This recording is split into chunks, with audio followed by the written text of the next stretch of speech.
developing thanks to the people moving from surrounding Azerbaijani villages and their demobilized Kazakhs. In the military town situated in the territory of Xankəndi, part of Don Kazakhs, after finishing their service for 25 years, didn't return to their homelands and preferred to stay in Karabakh. In the 60s of the 19th century, on the initiative of the Russian military command, the first military junker school in Karabakh began to operate in Xankəndi, and admission was open only to noblemen's children. Azerbaijani children also studied at this school. Poet Mirza Ələsgər Növrəsti, Rustam Bey Mirzayev, who rose to the rank of colonel, Şükür and Ibiş, the Jawanshirs, and others could be examples to that. One of the historical facts is that during 1847 and 1848, son of Abbas Mirza and heir to the throne, Bahman Mirza Qajar escaped the palace intrigues and sought shelter from Russians. The Russian government greeted him triumphantly and granted him the right to choose where he wanted to live in Russia. After some hesitation, Bahman Mirza expressed his wish to stay in Shusha.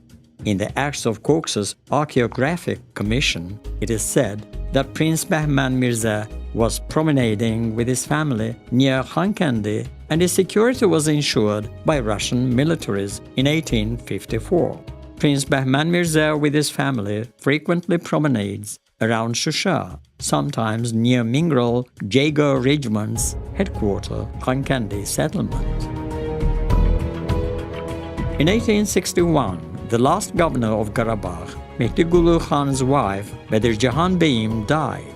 According to the law of inheritance, all the properties of Bedir Jahan Beyim, including Xankəndi, passed to her only daughter, Khurshid Banu Natəvan. But according to a historical fact, sometime after Bedir Jahan Beyim's death, the Russian government refused to pay a rent fee in the amount of 400 rubles per year for Xankəndi. In this regard, the note from Khurshid Banu Natəvan addressed to Russian Colonel Dubits in 1869 emphasizes. District Engineer Department, in its response dated February the 20th of this year, and with the number of 1477, confirms that they have allocated to Shusha County Treasury 400 rubles for the land of Xankəndi to be transferred to me. However, in the previous response, dated March the 15th, and with the number of 2486, I was informed that they have stopped payment to me, because according to the documents that Captain Sherbakov has gathered, my right to the mentioned lands is not confirmed with the required documents. This document, which clearly demonstrates Khurshid Banu Natəvan's unequal struggle to prove that Xankəndi is an ancient Azerbaijani land and those lands belong to Azerbaijanis, states further. It is more than 22 years that government has rented this land that I have inherited from my deceased mother, and I am receiving the fee that was defined earlier. If there was a bit of a doubt in my mother's or my right to this land, then the order about my suspension of payments would be issued. With this letter, Khurshid Banu Natəvan proved her right of inheritance to Xankəndi, and Russian government paid her the fee that was not paid. The important thing is that Russian Empire was trying to annoy Khurshid Banu Natəvan by continuously creating such kinds of artificial problems, and as a result make her waive her right to inheritance to Xankəndi. Along with the artificial settlement of the Armenians in this settlement, the Russian government also implemented other plans to appropriate Xankəndi. In 1882, according to the newly organized cameral description of Xankəndi of Shusha County, the Russian government moved 57 Russian families from Shusha to Xankəndi in order to increase the Christian population of the settlement. From 1897, two-class secular school started to function for the first time in Xankəndi. The teachers, mainly from Russia, gave lessons in that school. Alexei Ivanovich Turygin, who had come from Saratov to Xankəndi, taught pupils the Russian language along with the other subjects. In 1915-1917, Susanna Yakovlevna Barutina was headmaster of that school. The discovery of the archival documents testifies that the population of Xankəndi was inclined to education. For example, even before the revolution, at the time when double standards existed about the education of girls in Azerbaijani families, 5 daughters out of 7 children of the commander of the 77th Regiment, Mehmed Bey Ahmedbayev, who lived in Xankəndi during the Tsarist government, received higher education. 2 daughters of Mehmed Bey, Sona Khanım and Meryem Khanım, worked as teachers in Tbilisi, and other 2 daughters, Raziya Khanım and Tamara Khanım, worked as teachers in Baku. Another daughter of Mehmed Bey Ahmedbayev, Ayna Khanım, received the medical education in Moscow and was the first Azerbaijani female dentist. In the 19th century, the Armenians who escaped punishment after committing terror against Muslims in the territory of Turkey and the Armenians immigrated from Iran, as usual, were placed in Xankəndi, which was developing after Tsarist occupation. As of 1900, over 3,000 people lived in Xankəndi. Although the number of Russian and Armenian population was increasing in Xankəndi as a consequence of deliberately pursued ethnic policy, a lot of representatives of former Khans and Beys descendants, Azerbaijani intellectuals, musicians, and craftsmen lived in the city. Their wares were waiting in Xankəndi, and authorities had to consider them at times. In the beginning of the 20th century, during the Armenian-Muslim War in 1905-1906, Armenian terrorists committed slaughter against the Muslim population of Xankəndi. The great poet, artist, calligrapher, and musician, scientist Mir Mohsen Nawab, who was the live witness of the events happening at that period, remembers one of these days like this. For bringing to life their objectives, Armenians surrounded Malibeyli from Qibla and west.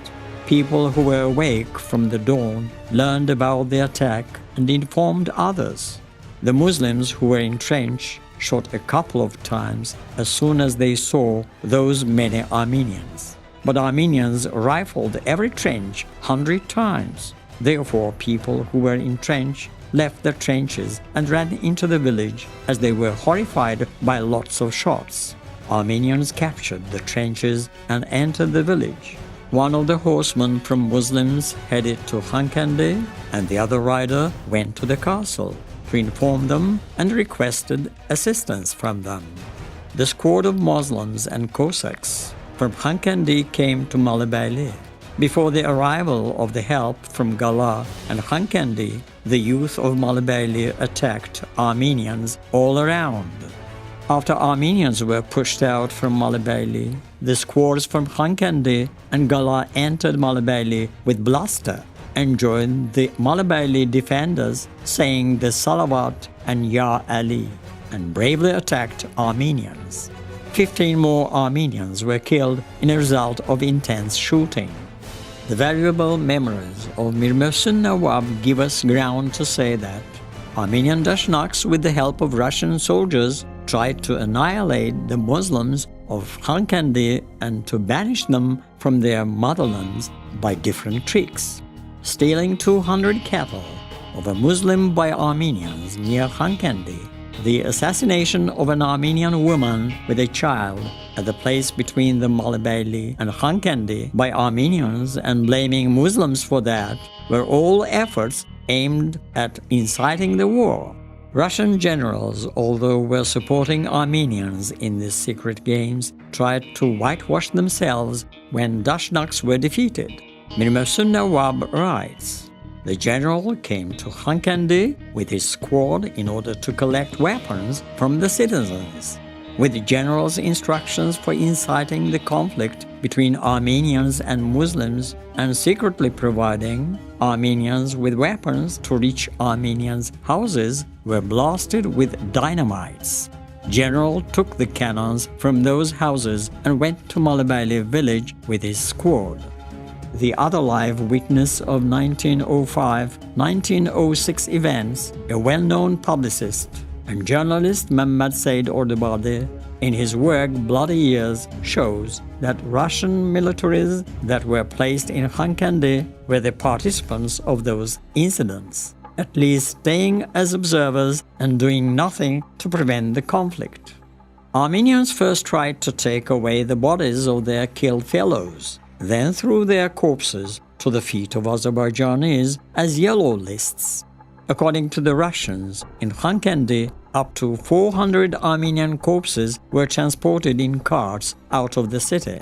The number of corpses that were hidden in the city was not known. In March of 1912, in the 79th issue of the newspaper Kafkaskaya Kopeyka, it was informed that Yelizavetpol District Court considered the criminal cases of 16 Armenians from Xankəndi villages of Shusha County accused in massive slaughter of Xankəndi Muslims during 1905 Armenian Muslim massacre. Although the attack, which was planned with the purpose of inciting national hatred on Xankəndi Muslims and their object was proved, the judge found all 16 Armenians not guilty and released them. On the other hand, during the court case, it was emphasized that Armenians were behind these events that happened in Xankəndi in 1905. The article states further, as it seems only some rich and well-known elements of Xankəndi's Armenian population were involved in this. This policy still continued in 1918-1920. The Armenian Dashnaks who achieved to establish the state called Armenia in the territory of ancient Azerbaijani land, Yerevan, in May 1918, wouldn't let go of Karabakh with the purpose of realizing their illusion of Great Armenia. In 1918-1920, during the Azerbaijani Democratic Republic period, Azerbaijani military bases were placed in Xankəndi. The actions taken by Democratic Republic enabled to maintain the territorial integrity during Armenian invasion. However, in May 1920, after the 11th Red Army occupied Azerbaijan, Russian troops and Armenian gangs were placed in Nagorno-Karabakh, including Xankəndi. After the establishment of the Soviet regime in Azerbaijan, Armenia's groundless territorial claims against Azerbaijan and efforts to separate Nagorno-Karabakh from Azerbaijan and to combine it to Armenia rose again. For this end, Armenian Dashnaks tried to reach their dirty intentions by political, diplomatic, and even military actions. In 1920s, the issue of Nagorno-Karabakh became very serious and severe as a disputed territory.